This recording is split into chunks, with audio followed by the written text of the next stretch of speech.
Broadcasting live from the Albay PIO News Center, providing you the most exclusive news update from all over the province. This is News at 12. In the local scene, the Provincial Mining Regulatory Board, in collaboration with the Provincial Legal Office, has agreed to intensify regulations and implement stricter policies regarding quarry permit registration and renewal to address quarry violations in the province. During the board's review of quarry permit registration and renewal applications, Provincial Legal Officer retired Judge Jose Noel R. Rubio suggested strengthening the penalties for violations committed by permittees.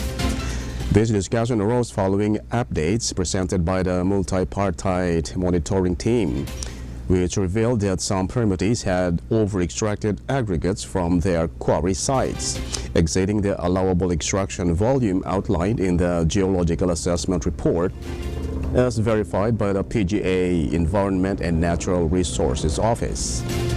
Meanwhile, according to the Environmental Management Bureau, delays in approval and verification are primarily due to permittees' failure to submit the required validated documentaries, and they are reminded to ensure timely submission.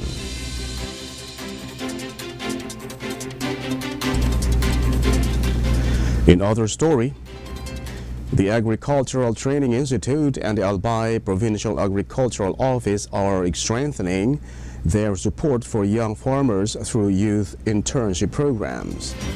Under the ATI Beagle program, this initiative will provide opportunities for young farmer applicants through the youth internship program for corn young farmers and the youth internship program for organic agriculture.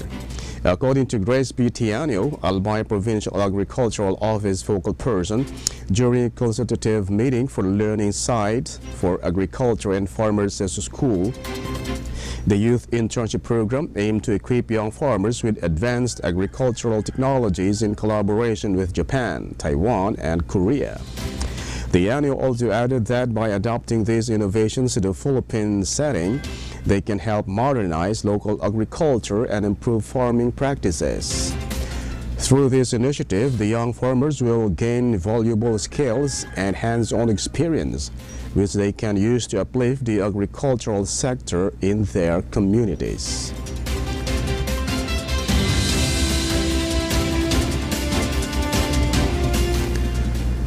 In the national scene, former President Rodrigo Duterte is now on the list of world leaders who will face charges at the International Criminal Court for crimes against humanity related to killings during the war on drugs. It is also the first time a former Philippine leader will be tried in an international court. Although it is uncommon for any nation to detain a former leader at the ICC's request, this is regarded as an extraordinary circumstance. Mainly since the Philippines is no longer a member of the ICC or has withdrawn from it since 2019, meaning that it is not legally required to hold anyone with a warrant. Due to the ICC's reliance on member states for enforcement, many prominent world leaders, including Israeli Prime Minister Benjamin Netanyahu and Russian President Vladimir Putin, who have both received arrest warrants from the ICC for war crimes, but have not been carried out because Russia and Israel are not members of the ICC, are still at large. The ICC relies on governments to apprehend suspects who have committed crimes within their nation.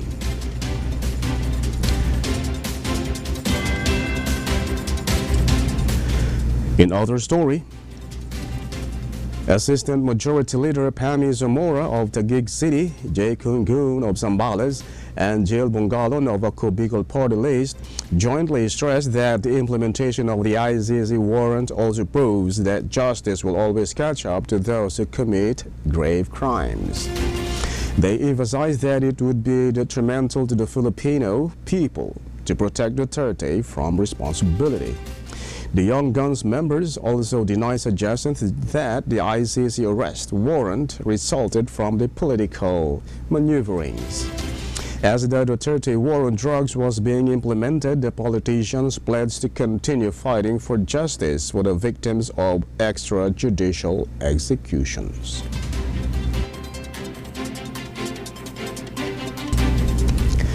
In other news, House Quad Committee Overall Chairperson and Surigao del Norte Representative Robert H. Barbers believes former President Rodrigo Duterte's arrest proves that no one is above the law.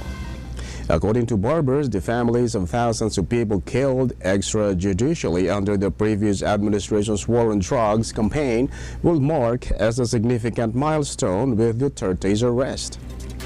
Barbers claim under Duterte, police have abandoned their slogan of serve and protect and tolerated abuses of the law and human rights. Duterte's arrest can be seen as a step toward healing the wounds of the families of EJK victims, the congressman stated.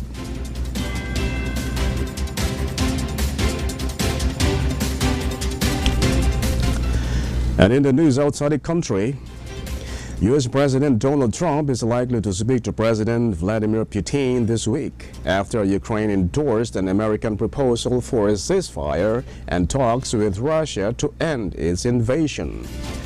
Despite the public fallout between the two leaders on February 28, Trump hinted that Ukrainian President Volodymyr Zelensky would be invited back to Washington.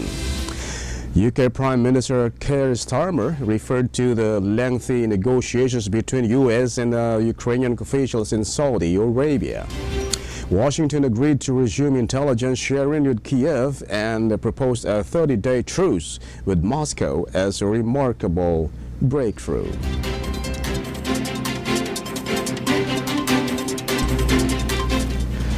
And finally, in the news outside the country, Ukraine has accepted the U.S. proposal for a 30-day initial ceasefire with Russia.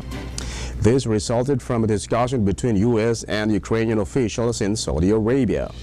The U.S. Secretary of State Marco Rubio said the initiative is now in Russia's hands. They will resume exchanging intelligence and proving security support with Ukraine's permission.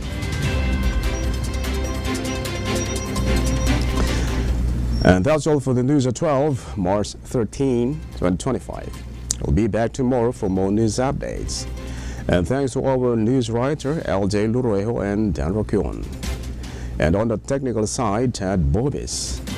Of course, our Provincial Information Officer, Mary Luduca Castillo. And under the supervision of our Governor, Baby Glendong Bungao. I am Greg Hallare. Thank you for subscribing.